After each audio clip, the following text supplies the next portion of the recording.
নমস্কার, কেমন আছো সকলে? কেমন আছো শ্রোতা বন্ধুরা? আশা করি আমরা যে যেখানেই আছি আপন আপন কর্তব্যগুলোকে ভালোবাসা আর সততার সাথে সম্পূর্ণ করার আপ্রাণ চেষ্টা চালিয়ে যাচ্ছি। আর আমরা আমাদের এই যে সাধনা, এই সাধনায় মা বাবার আশীর্বাদে, গুরুদেবের কৃপায় আর পরমেশ্বরের ইচ্ছা অনুসারে সফল হব, তাই তো? তাহলে এসো শুরু করি। আমার প্রিয় শ্রোতা, গল্প বলল ট্যাঁ, ছোট্ট মানুষের ছোট্ট গল্প, লেখিকা শ্রীমতী বাণী পাত্র। গল্পের নাম হলো আবর্জনা। আর আজ আমরা পড়ছি প্রথম পর্ব, মানে আজ হলো শুরু। ট্যাঁ গল্প বলতে গিয়ে অনুকে জিজ্ঞাসা করলো, কি গল্প বলি তোকে, ভেবে পাচ্ছি না। ট্যাঁ ওর মেয়ে অনুকে বলল, তোকে তো অনেক গল্প বলেছি, আজ তুই আমাকে একটা গল্প বলে শোনা। অনু বলল, না, আমি গল্প বলতে পারি না, আমি তোমাকে গল্প বলতে বলেছি, তুমি গল্প বলো। এই সব অভিযোগ অনুযোগের পালা চলতে চলতে অনু হোয়াটসঅ্যাপের মাধ্যমে একটা ছবি পাঠিয়ে দিয়ে বলল, আমি তোমাকে ছবি পাঠালাম, তুমি এইবার আমাকে গল্প বলো। অনুর মা ট্যাঁ বললো, ঠিক আছে, দেখি তোকে আমি কি গল্প বলতে পারি। এই বলে ট্যাঁটার ছবিটা দেখতে দেখতে গল্প বলতেই শুরু করে দিল। আজ রবিবার, ছুটির দিন, কলকারখানা, অফিস, আদালত, স্কুল, কলেজ সব বন্ধ। শুধু মজা আর মজা, তার সঙ্গে বাড়তি ভালো মন্দ খাওয়া আর বাড়তি ভালো মন্দ কাজ করা। খাবার টেবিলে রামুদা বৌদিকে বলল, আজ চিকেন কারিটা দারুণ হয়েছে, আর একটু দাও না। বৌদি হাসতে হাসতে আরও খানিকটা চিকেন কারি দিল। ছোট্ট সন্তু বাবার পাশের চেয়ারে বসে খাচ্ছিল। ও বলল, মা, তুমি বাবাকে দিলে আমাকেও আরও একটু দাও। বৌদি কি আর করবে, ওদের দেবার পর আনন্দের সঙ্গে বাকি যেটুকু ছিল সব চেটে পুটে খেয়ে নিল।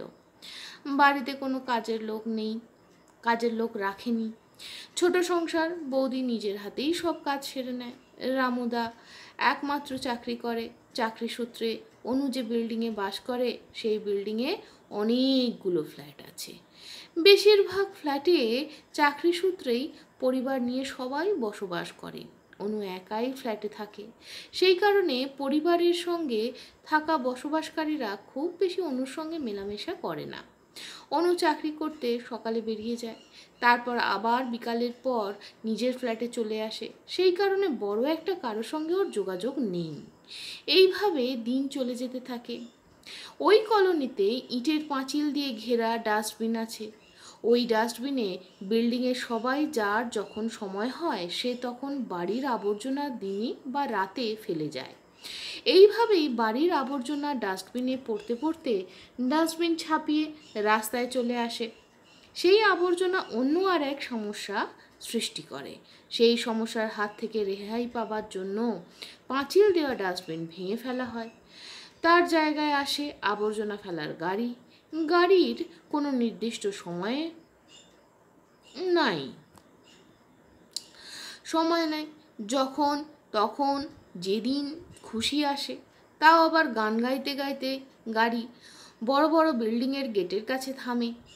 মহিলা পুরুষ সবাই নিজেদের ঘরের যত আবর্জনাকে আগে গাড়ির জায়গায় দখল করে, তারই আবর্জনা, ঘরের যত আবর্জনা কে আগে গাড়ির জায়গা দখল করে তারই প্রতিযোগিতার ধুম পড়ে যায়। অনুও তাদের মধ্যে একজন প্রতিযোগী। এক হাতে শুকনো ময়লার ব্যাগ, অন্য হাতে ভিজা ময়লার ব্যাগ নিয়ে ছুটতে থাকে। আলাদাভাবে ময়লা না নিয়ে গেলে আবর্জনার গাড়ি বেজায় বিরক্ত হয়ে ময়লা না নিয়ে চলে যাবে। গাড়ি এইভাবে গান গাইতে গাইতে বড় বড় বাড়ি থুড়ি বড় বড় বিল্ডিংয়ের দোরগোড়ায় দাঁড়িয়ে সব আবর্জনা নিয়ে কলোনির বাইরে চলে যায়। এইভাবে কিছুদিন কাটার পর গাড়ি আর গান গায় না। গাড়ির চালক নিজেই বাঁশি বাজিয়ে জানিয়ে দেয় তার আগমন বার্তা। নতুন সুরে কেউ কেউ জেগে ওঠে, আবার কেউ নতুন সুরের সুর চেনার বা শোনার আগেই গাড়ি অদৃশ্য হয়ে যায়। এইভাবে কিছুদিন চলার পর বাঁশির সুর আর বাতাসে ভাসে না। বাঁশির সুর বাতাসে না ভাসলে কি হবে? মটন কারির সুগন্ধ বাতাসে ভেসে জানিয়ে দিল আজ রবিবার, ছুটির দিন।